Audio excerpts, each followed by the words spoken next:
ভারত কোনো হিন্দু রাষ্ট্র নয় বলে মন্তব্য করেছেন নোবেল বিজয়ী অর্থনীতিবিদ অমর্ত্য সেন। তার মতে সাম্প্রতিক লোকসভা নির্বাচনের ফলাফলই এই সত্য সামনে এনেছে।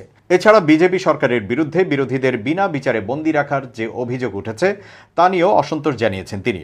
বৃহস্পতিবার এক প্রতিবেদনে এই তথ্য জানিয়েছে ভারতীয় সংবাদ মাধ্যম এনডিটিভি। প্রতিবেদনে বলা হয়েছে, নোবেল বিজয়ী অমর্ত্য সেন বুধবার জোর দিয়ে বলেছেন, ভারত যে হিন্দু রাষ্ট্র নয় তা সাম্প্রতিক লোকসভা নির্বাচনের ফলাফল সবার সামনে এই সত্যটি তুলে ধরেছে। বুধবার সন্ধ্যায় যুক্তরাষ্ট্র থেকে পশ্চিমবঙ্গের রাজধানী কলকাতায় পৌঁছে এই মন্তব্য করেন তিনি। নতুন ব্যবস্থার অধীনেও বিরোধীদের বিনা বিচারে কারাগারে রাখা নিয়ে অসন্তোষ প্রকাশ করেন অমর্ত্য সেন। বুধবার সন্ধ্যায় নেতাজি সুভাষচন্দ্র বসু আন্তর্জাতিক বিমানবন্দরে পৌঁছে অমর্ত্য সেন বলেন, ভারতবর্ষ যে হিন্দু রাষ্ট্র নয়, নির্বাচনে ভারতীয় ভোটারদের সেই মতের প্রতিফলন ঘটেছে। অমর্ত্যের কথায়, বিজেপি অনেক খরচ করে বড় মন্দির বানিয়েছে। এর দুটি দিক আছে। একটা হলো ভারতবর্ষকে হিন্দুত্বের নিরিখে দেখা। মহাত্মা গান্ধী, রবীন্দ্রনাথ ঠাকুর, সুভাষচন্দ্র বসুর দেশে এটা হওয়ার কথা নয়।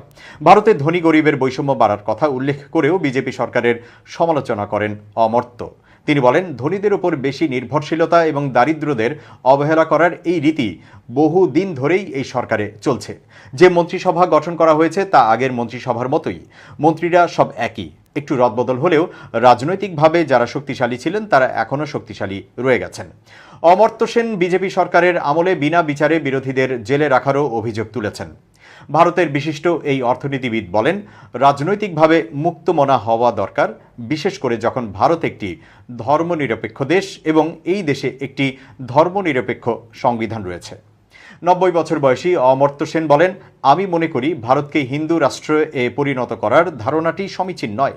নিজের অতীতের কথা স্মরণ করে নোবেলজয়ী এই অর্থনীতিবিদ বলেন, তার শৈশবকালে ভারত যখন ব্রিটিশ শাসনের অধীনে ছিল তখনও মানুষকে বিনা বিচারে জেলে পাঠানো হতো।